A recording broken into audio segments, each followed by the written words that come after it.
Қарындас сөзінің төркіні терең.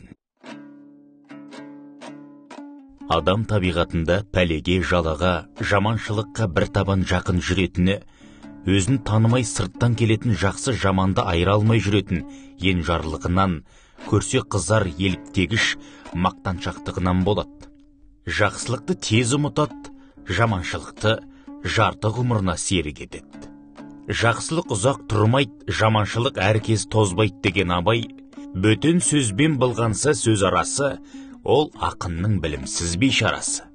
Айтушы мен тыңдаушы көбі надан, бұл жұрттың сөз танымас бір парасы дейді. Қызылды жасылды дүниенің соңынан қуып жүріп, ағайынның елдіктен кетіп бара жатқанының тағы бір мінезін көріп, жаттың бір тәуір кісісін көрсе, жарықтық деп жалбарынып, өз елінде одан артық адам болса да танымайтындығын жеткізеді. Абайдың көңілім қайтты достан да, дұшпаннан да деп басталатын өлеңінде, қарындас қара жерге тыға алмай жүр, бірінің бірі сөзін ұға алмай жүр.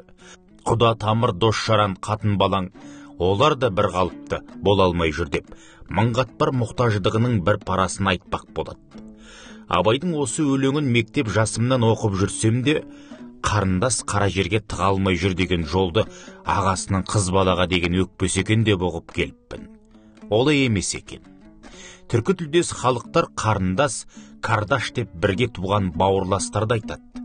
Қарындас бір қарыннан, бір құрсақтан шыққан бауыр деген ұғымды білдіретін кейін түсіндім.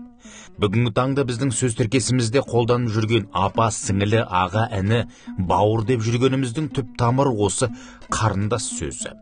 Қазақта ауру астан, дау қарындастан деген даналықтың төркіні дау да, жау да алыстан келмейді, өзіңмен бірге туған ағайынның берекесіздігінен келеді деген ұғымды білдіреді. Бұл сөзге тағы да бір нақты дәлел Абайдың Халилуллаға жазған хатында да айтылады. Онда бізге хат жазған Қамеридден моллаға сәлем айт. Саған қарындастық жолмен еткен көмегіне көп рахмет, хатыңды алып көңілім жайтапты дейді. Яғни Абай қарындастық жолмен көмек көрсеткен Қамеридден моллаға алғысын жеткізіп отыр. Найманның Сыбан руынан шыққан Аққайлақ бидің өкпе кімге жарасар, қарындасқа жарасар, қарындастың ішінде қадірлеске жарасар деген даналық сөзін білеміз. Бұл жолдарда да қарындас деп отырғаны қыз балаға арналған сөз емес, бір қарыннан шыққан ағайындас бауырларға айтылған наз деп ұғуымыз керек.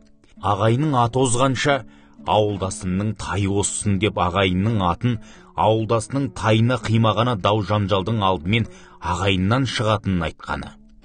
Қарындас сөзінің қыз балаға телініп кетуінің себебі кезінде үстірт аударылған орыс тіліндегі сестра сөзінің баламасы болса керек. Сондықтан да мәні терең тамырлы сөзді өзінің ұғымымен түсінгеніміз абзал.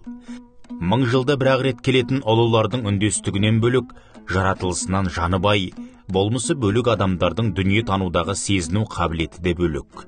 Хакімнің өзі айтқан, көкірегі сезімді көңілі ойлыға бәрі анық көрініп тұратыны қандай ғажап. Алмахан Мұхаммедқалиқызы. Оқыған Қуат Ахметжанов.